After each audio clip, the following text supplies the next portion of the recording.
कथा होती है वो नींद बहुत आती है कि नहीं आती? क्यों आती है मालूम है आपको? बता दें, इसके दो कारण हैं। एक कारण ये है कि भगवान राम ने ऐसा कहा है। बोले आश्चर्य होता, राम जी ने ऐसा क्यों कह दिया?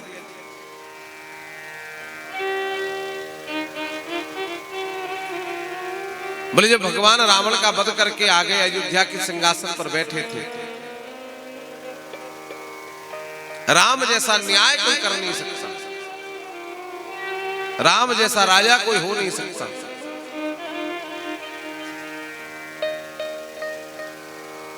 रात्रि के समय एक देवी राम जी के दरबार में न्याय मांगने के लिए आई।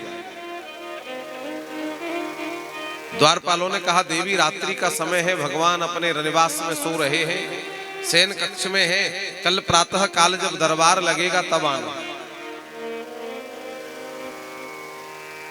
बोले नहीं, मुझे अभी न्याय चाहिए, और न्याय में विलंब होना अन्याय की श्रेणी में आता है। इसलिए पुरानी हमारी न्याय प्रणाली ऐसी थी कि तत्काल न्याय किए जाते थे।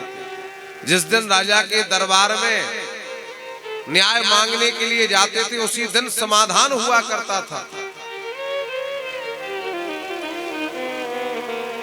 न्याय प्रणाली शुद्ध होगी तो अन्याय की सीमा समाप्त हो जाएगी।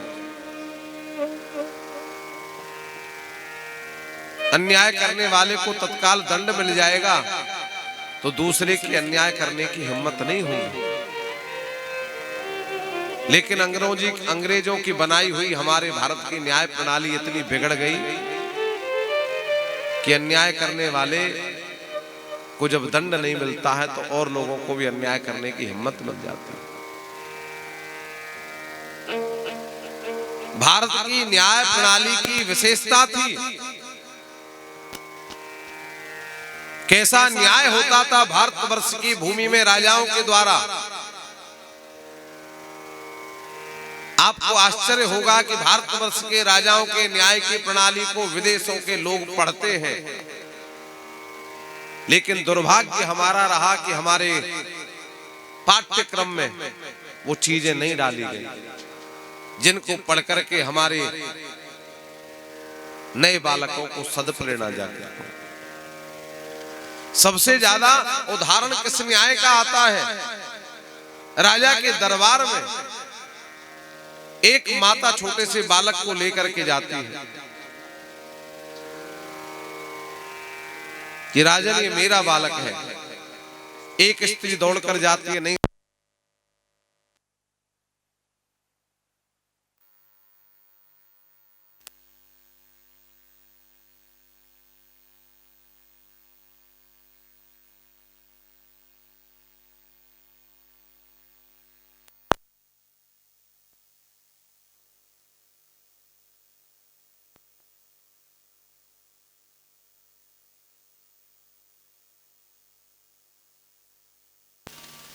और दोनों माताओं ने इतने साक्षर प्रमाण रख दिए राजा के सामने।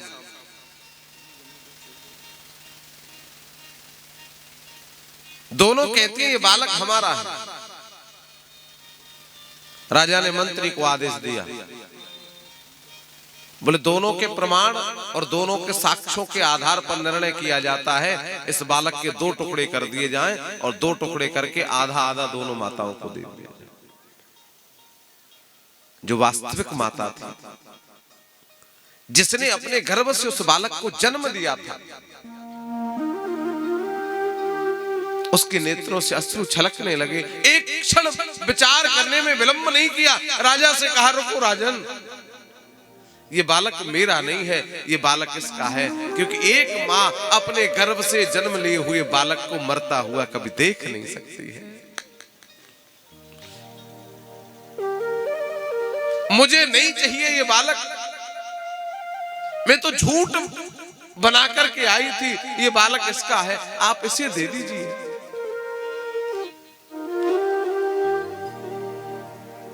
लेकिन इसका वध मत कीजिए, इसके 2 टुकड़े मत कीजिए। कोई अपने कलेजे के टुकड़े का टुकड़ा होता हुआ देख सकता है।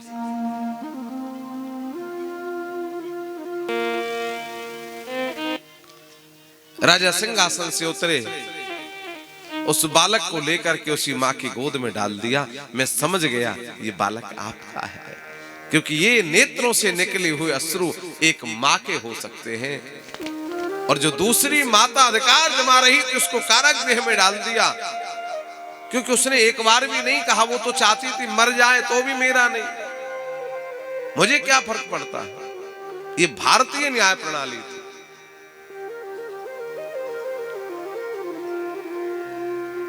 भगवान राम के द्वार पर रात्रि के समय एक माता आती है, भगवान दरबार से चले आते हैं, रनिवास से उठकर आ गए।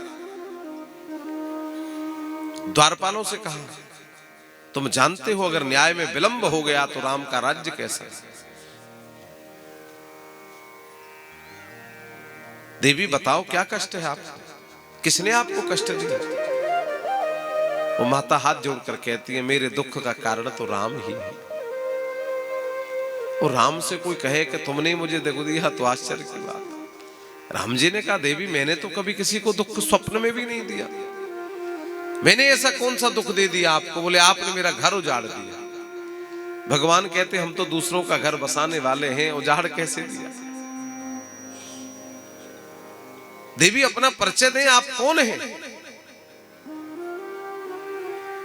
और देवी कहती हैं कि हे राम, मैं निद्रा देवी हूं। रात्रि के समय मैं सबके शरीर में जाकर बैठ जाती हूं, लेकिन जैसे दिन निकलता है मैं कहां बैठूं, कोई एक स्थान निश्चित नहीं है मेरे लिए, क्योंकि दिन में सब अपने अपने कार्य में व्यस्त हो जाते हैं। दिन में कोई सोता नहीं है तो नींद किसके शरीर में बैठे। तो राम जी ने कहा, मैंने कैसे घर उजाड़ दिया। बोले जब तक आप लंका में नहीं गए थे तब तक दिन रात में कुंभकर्ण के शरीर में बैठी रहती है। कुंभकर्ण दिन रात सोता था, लेकिन जब से कुंभकर्ण की मृत्यु हुई है दिन में मैं कहां जाऊं, मुझे कोई साधन दिखाई नहीं देता। भगवान राम कहते, देवी चिंता न करो, जहां मेरी कथा हो रही हो, जहां सत्संग हो रहा हो, जो व्यक्ति प्रमादवश आलस्यवश कुछ होते ना, बोले जाना पड़ेगा। काहे को जाओ भैया, किसने कह दिया। कुछ होते बोले निमंत्रण आया है, शकल दिखानी पड़ेगी। क्या हो जाएगा उससे। अगर कथा में जाना है, सत्संग में जाना है तो मन से जाओ, कृपा तब होगी, कल्याण तभी होगा।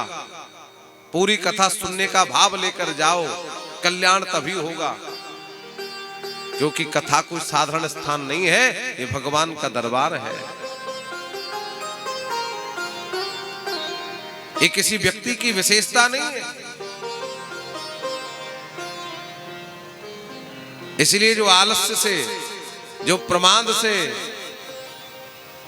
जो बिना मन के कथा सुनते हैं उनके शरीर में निद्रा आ जाती है, बैठ जाते हैं। इसलिए सावधान तयस्रणो हो। बार बार भगवान सुखदेव ने राजा परीक्षित से कहा, सावधान होकर सुनो, ये भगवान की कथा है।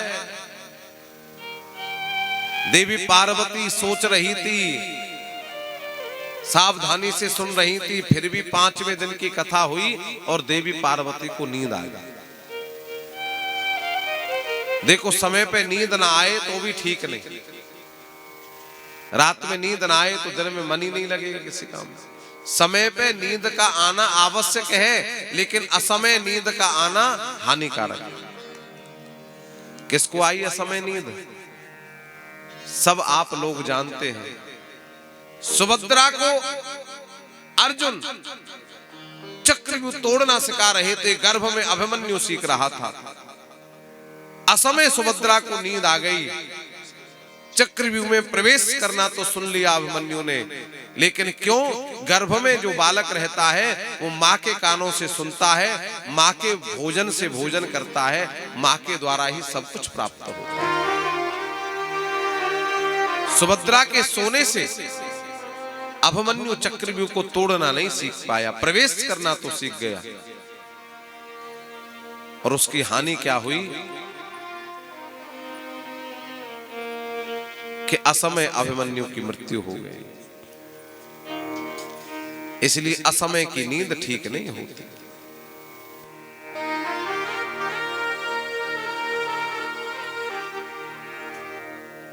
इसलिए जब भी कथा हो, नाम संकीर्तन हो तो खूब आनंद से करो।